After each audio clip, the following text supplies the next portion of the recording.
Bonsoir à toutes et à tous, soyez les bienvenus sur Monaco Info. Nous sommes le lundi 26 septembre et je suis ravi de vous retrouver en ce début de semaine. Les bus seront gratuits à partir de lundi prochain et ce jusqu'au 27 novembre. Une opération qui s'inscrit dans le cadre de la mobilité douce. L'objectif étant de fluidifier la circulation souvent dense à Monaco. Nous recevrons à ce propos Céline Caron, le ministre de l'Équipement, de l'Environnement et de l'Urbanisme. Retour sur les 27e journées européennes du patrimoine. Nous irons sur le Rocher pour vous faire découvrir les trésors connus ou méconnus de Monaco. Les commémorations du centenaire de la disparition du prince Albert Ier se poursuivent. Dernier événement en date, un colloque qui a eu lieu au musée océanographique ce week-end. Nous recevrons un des intervenants, le comédien Charles Berling, qui a lu un livre écrit par le prince Albert Ier. La saison de l'Orchestre Philharmonique de Monte-Carlo a débuté en beauté avec le concert d'ouverture samedi dernier au Grimaldi Forum, avec comme invité de marque le prodige Daniel Lozakovitch au violon. Et enfin, le réseau d'art contemporain des Alpes et de la Riviera, que l'on appelle Botox, a posé ses valises en fin de semaine dernière en principauté pour un festival baptisé Les Visiteurs du Soir. Nous nous sommes attardés dans un reportage sur un rendez-vous au nouveau Musée national de Monaco. Comme je l'ai dit dans les titres, on retrouve tout de suite Céline Caron à propos de la gratuité des bus dès lundi. Et même plus largement, nous allons parler de l'ensemble des actions menées pour fluidifier la circulation. Céline Caron, bonsoir. Bonsoir Fabien. Je viens de l'évoquer, les bus seront gratuits à partir de la semaine prochaine. Quel est tout simplement le concept, l'objectif ? L'objectif, c'est surtout la thématique de la mobilité, qui est une thématique beaucoup plus large, dans laquelle le bus concourt à cette question de la mobilité, question sociétale. C'était un sujet qui avait fait l'objet d'un nombreux débats par le passé, et je pense qu'aujourd'hui, le gouvernement, dans cette question de la mobilité, des tests, a souhaité lancer cette campagne d'expérimentation. Donc pendant 2 mois, du 3 octobre prochain jusqu'au 27 novembre, le bus sera gratuit. Pourquoi ? Pour essayer de remettre ce débat au cœur de notre société et de pouvoir un petit peu déclencher des réflexions du comportement des usagers. Est-ce que je prends le bus ? Est-ce que je prends ma voiture ? En enlevant un levier qui est celui du « je paye ». Mais temporairement, voilà, comme quand vous allez dans un magasin, vous avez des offres commerciales. C'est l'offre commerciale du gouvernement pour mettre à l'honneur ce service public qui est aujourd'hui donné par la compagnie des autobus de Monaco. Et vous pensez que ça va concrètement changer les choses ? Parce qu'il y a déjà des tranches de population qui ne payent pas le bus. Il y a les personnes âgées, les scolaires ont des tarifs particuliers. C'est sous une forme de test, j'imagine. Vous pensez que ça va changer les choses là ? Alors clairement, aujourd'hui, il y a près de 40% des usagers qui ne payent pas le bus. Effectivement, vous l'avez dit. L'idée était peut-être de pousser ce vecteur de la gratuité sur l'ensemble de la population pour que ce soit quelque part un peu plus facile pour nous dans l'analyse de voir les comportements de tous les usagers. Et de par cette actualité, essayer à travers des slogans, vous allez avoir une grande campagne de communication qui va sortir dès la semaine prochaine, sur adoptons ensemble les bons réflexes, en se déclinant sur 3 types de populations, les usagers, les jeunes de 18 à 30 ans, qui sont la cible de ceux qui payent encore. Donc vous allez voir la déclinaison du « je bouge écologique et économique » pour leur parler. Les actifs, je bouge pratique et responsable. Et puis les seniors seniors en tout cas 60 ans et plus, qui aujourd'hui ont déjà leur gratuité, c'est de leur rappeler qu'ils ont cette gratuité et qu'avec le bus, ils se déplacent en toute sérénité dans la principauté. Cet objectif de la campagne est aussi de permettre aux gens de prendre conscience qu'en étant tous avec nos véhicules individuels, nous courons tous à densifier ce trafic urbain, qui nous fait hurler quand on est coincé dans notre voiture, qui nous fait dire qu'on fait n'importe quoi, que le gouvernement doit agir. Effectivement, il agit, mais tout seul, le gouvernement ne peut rien faire. Il ne peut le faire qu'avec l'ensemble de ses usagers. Et donc, c'est d'essayer de les mettre avec nous dans cette thématique qu'est la mobilité, pour essayer de voir si, finalement, le transport collectif retrouvé permet de fluidifier le trafic.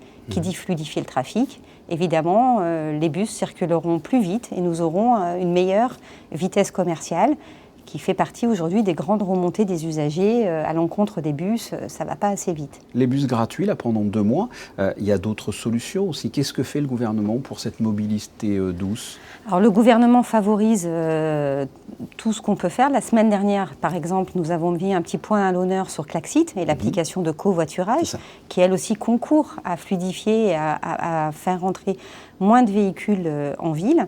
Il faut savoir quand même que les trajets, c'est 110 000 véhicules qui rentrent et qui sortent chaque jour. Donc 110 000 entrées, 110 000 sorties. Dans ces 110 000, vous en avez 49 000 qui sont des trajets intra-urbains, de Monaco à Monaco. Donc la question, c'est de se demander si on ne peut pas y aller à pied. Donc oui, le gouvernement investit aussi toute une démarche urbanistique sur le mieux circuler de manière pédestre. Donc c'est tout ce maillage-là, maillage qui est également couplé avec la politique des parkings publics. Nous savons que nous avons par exemple le parking de la ZAC Saint-Antoine, est un parking d'entrée de ville pour lesquels les travailleurs actifs de la principauté résidant à l'extérieur ont un abonnement privilégié, à un tarif privilégié, pour lequel ils ont aussi le bénéfice d'une gratuité des bus. Je profite de l'occasion pour vous rappeler que la mobilité, c'est effectivement des usages de chacun et que la réflexion du gouvernement, c'est de juxtaposer les besoins de chaque population, chaque acteur économique. Et cette action collective permet peut-être d'apporter une meilleure solution que si le gouvernement régule ou réglemente de manière drastique, ça n'aura que peu de portée. On parlait l'autre jour donc des 2 ans de Klaxit, cette application de covoiturage pour les travailleurs, et vous expliquiez que votre objectif c'était de revenir à la circulation des années 90. C'est réalisable? C'est utopique? Je pense que tout est réalisable à partir du moment où on poursuit tous le même objectif. Donc la circulation des années 90, c'est moins 20% de circulation. Donc je pense que collectivement, en proposant et en remettant finalement au goût du jour certains usages, le bus à la fois il est là tout le temps et peut-être qu'on ne le voit plus parce qu'il fait tellement partie du paysage qu'on ne le voit plus. En enlevant ce principe de payer son bus, c'est permettre aussi aux conducteurs de bus d'être plus à l'écoute des usagers et des besoins des usagers pour prochainement et rapidement se remettre en cause avec la compagnie des autobus sur la circulation des bus et peut-être prévoir d'autres itinéraires parce qu'on se rend compte que la population a besoin de certaines choses qui n'est peut-être plus ce qui était écrit aujourd'hui dans les itinéraires que nous connaissons sur les lignes habituelles. Je le rappelle donc, les bus gratuits du 3 octobre au 27 novembre. Céline Caron, merci. Merci à vous. Un retour à présent sur les 27e Journées européennes du patrimoine. Depuis 1996, la Principauté s'associe à cette manifestation qui met en valeur toute la richesse et l'histoire d'un pays. Émilie Rousseau a choisi Le Rocher pour vous faire découvrir les trésors connus ou méconnus de Monaco. Voyez son reportage réalisé avec Lionel Bernardi et Louis Borgia.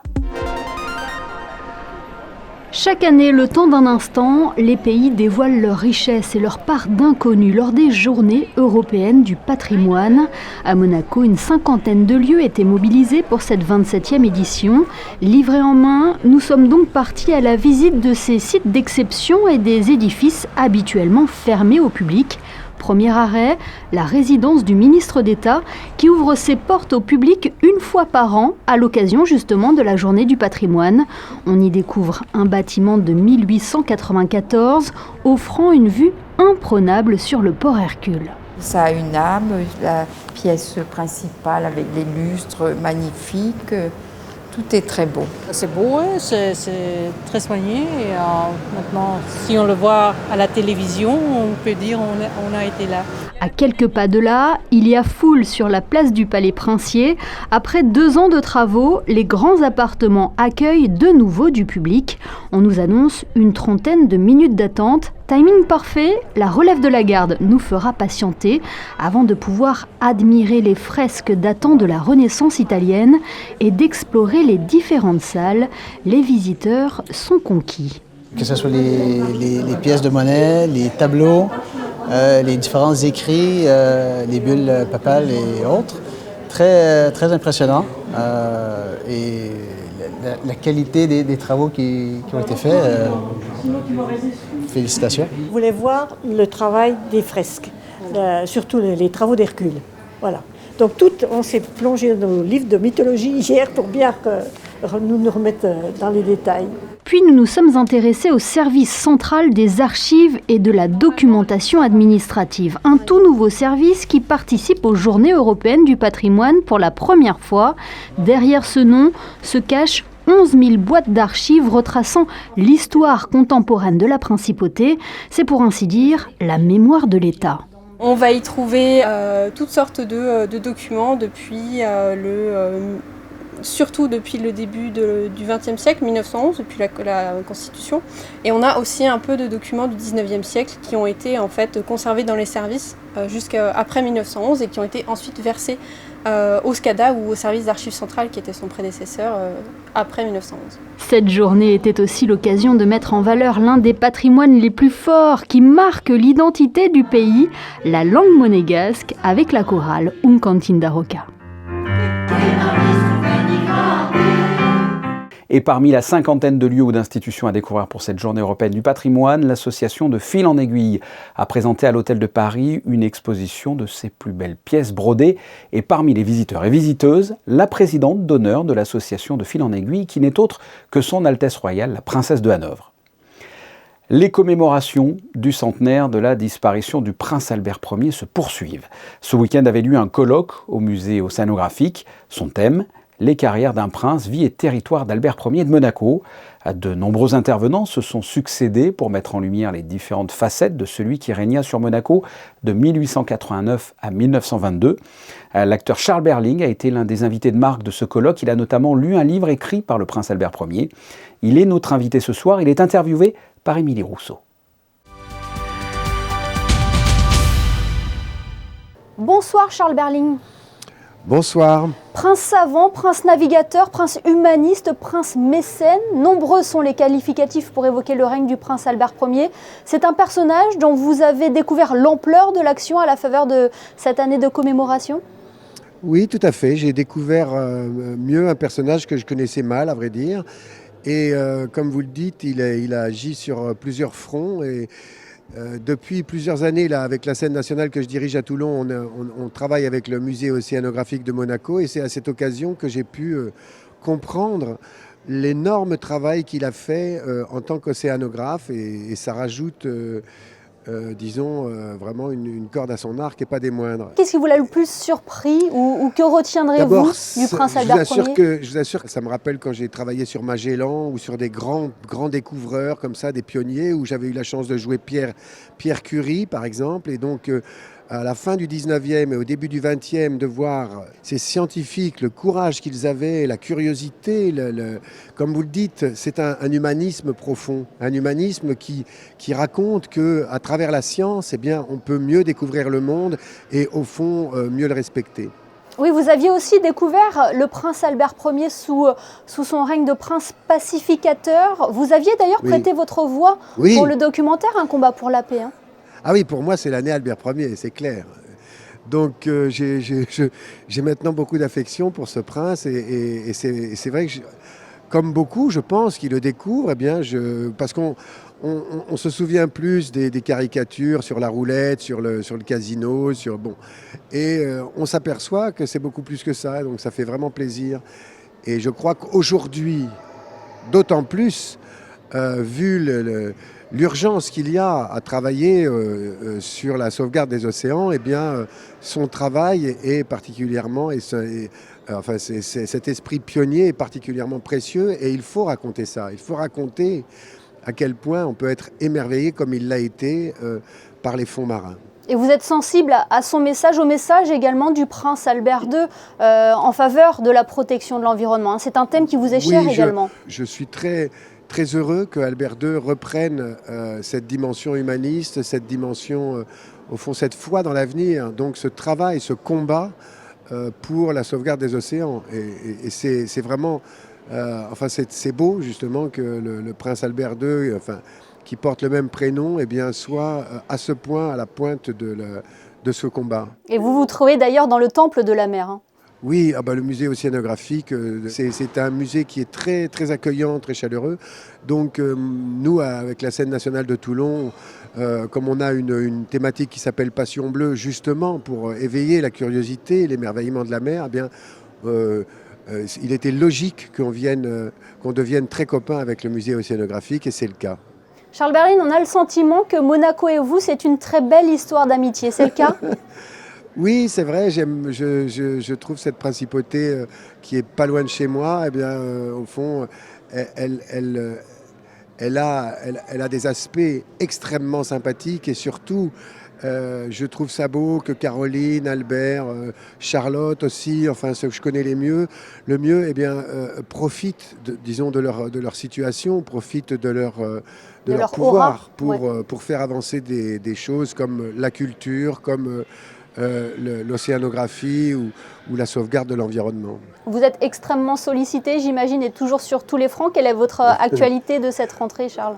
Là, je travaille pour Apple TV. On fait une série sur Coco Chanel et Dior, donc c'est tout à fait passionnant. Et puis, j'ai la chance là de participer. J'étais hier à la Trinité-sur-Mer, puisque je tournais avec toute l'équipe de Géraldine Danon, puisqu'on fait un film sur cette immense navigatrice qui était Florence Artaud. Donc je suis très heureux de participer à ce tournage. D'ailleurs, on va aussi tourner vers Porquerolles et Saint-Mandrier, on va en Guadeloupe. Enfin, c'est un tournage magnifique. Et surtout, ça célèbre une femme navigatrice d'un courage phénoménal dans ce monde très masculin. Et puis, je suis sur d'autres... Enfin, évidemment, je m'occupe de ma scène nationale avec beaucoup de passion. Et puis, je travaille également sur 3 pièces de théâtre. Enfin, même 4. Et pourquoi pas un film aussi sur le prince Albert Ier pour faire connaître au grand public le prince qu'il était? Oui, pourquoi pas, je crois que c'est un très beau sujet. Enfin, moi, quand j'ai découvert le livre, c'est du Jules Verne, quoi. C'est extraordinaire. On est comme des enfants à suivre le récit d'Albert Ier à travers les océans, ses combats, ses naufrages presque, ses découvertes, son émerveillement absolu. Et je pense qu'il est bon de raconter des histoires sur tout ce qui a été les prémices de ce qu'on vit aujourd'hui sur la découverte de l'océan, qui est loin d'être finie. Eh bien, merci beaucoup, Charles Berling, de nous avoir fait l'honneur d'être avec nous ce soir sur Monaco Info. Merci. Ça me fait très plaisir. Merci beaucoup. Vous l'avez entendu, pourquoi pas donc un film avec Charles Berling consacré au prince Albert Ier? L'idée est lancée. Le Grimaldi Forum a accueilli ce samedi dans la salle des Princes Archicomble le concert d'ouverture de la saison de l'Orchestre Philharmonique de Monte-Carlo. Un concert dirigé sous la baguette du directeur artistique musical Kazuki Yamada, avec en soliste le prestigieux violoniste Daniel Lozakovich. Reportage de José Sacré, Lionel Bernardi et Louis Borgia.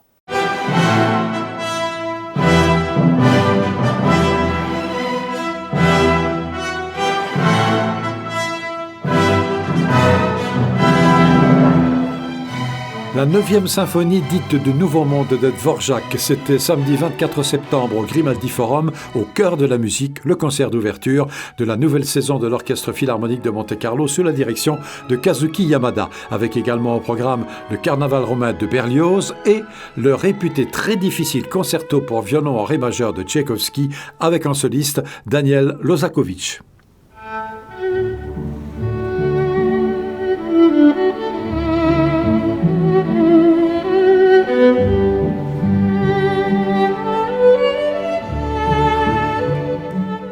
Is still 21 years old. Oh my God. Such a young artist is very, very fresh and new, quite new as artist in residence. So that everybody is like, wow, like that. Such a fresh new artist, such a talent and such a human being, warm human being. And of course, the interpretation for the music are so great, excellent. So everything is so perfect almost. So not almost, already perfect. So wow, like that. Such a great, good shock for me, for us, for audience too. I think so.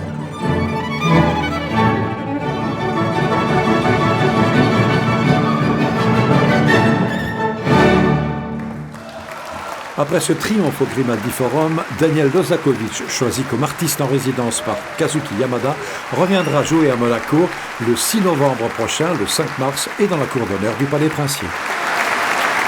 En attendant, l'Orchestre Philharmonique de Monte-Carlo est actuellement en Slovaquie et participe au Festival de musique de Bratislava. On passe à un autre style et un autre festival. Vendredi dernier marquait le début d'un festival d'art contemporain qui a choisi cette année Monaco comme destination. À cette occasion, le public était invité à se rendre dans de nombreux sites, dont le nouveau Musée national de Monaco qui a organisé sa dernière nocturne d'été. Sarah Monnier et Orazio Gaggino étaient présents. Voyez le reportage. Ce week-end avait lieu dans tout Monaco le festival d'art contemporain Les Visiteurs du Soir. Pendant 3 jours, les visiteurs étaient libres d'arpenter librement et gratuitement une dizaine de lieux. Exceptionnellement, certains étaient même visitables de nuit, comme l'exposition Excentrique Bébé au NMNM. C'est une exposition qui a connu un vif succès auprès des amateurs d'art et d'art contemporain et d'art décoratif, puisque la personne de Christian Bérard est plus connue chez les amateurs d'art contemporain et aussi d'art décoratif. Et un large public touristique qui est aussi venu découvrir cette figure qui leur était inconnue jusque-là et qui ont eu le plaisir de pouvoir découvrir à l'occasion de cette exposition. Mis en place par le réseau d'art contemporain Botox, le festival se développe dans d'autres villes de la région et assure la diffusion et la promotion de l'art pour tous. C'est vraiment un réseau aujourd'hui très important et ce que je trouve vraiment formidable, c'est qu'il rassemble et réunit autant de grandes institutions comme le MAMAC, la Villa Arson, ici des musées de Monaco, mais aussi des initiatives un peu plus associatives d'artistes. Et tout ça, ça fait un réseau extrêmement vivant et contemporain. Mais c'était aussi l'occasion de découvrir ou de redécouvrir l'exposition Excentrique Bébé de Christian Bérard. Le travail de l'artiste disparu en 1949 attire toujours. Ce que je retrouve dans l'exposition, c'est la liberté de faire, l'intensité des couleurs et des juxtapositions improbables, mais qui ont un fort pouvoir d'émotion. Enfin, en tout cas, je redécouvre tout ce travail avec beaucoup de fraîcheur, finalement. J'aime beaucoup l'éclectisme qu'il y a dans son travail, qui peut être aussi super détaillé, super bien travaillé, comme dans les peintures qu'on voit dans l'autre salle. Et pour ceux qui souhaitent voir l'exposition, vous avez encore jusqu'au 16 octobre 2022 pour vous y rendre. C'est noté. Parlons un peu de sport. En basket, la Roca Team a bien entamé le début du championnat de France avec une première victoire samedi face à Nanterre. Deuxième match de Betclic Elite demain, mardi, toujours à l'extérieur à Nancy à 20h. Sachez d'ailleurs qu'une page du JT de demain sera consacrée aux travaux de la salle Gaston Médecin, travaux effectués cet été pour accueillir comme il se doit l'Euroleague.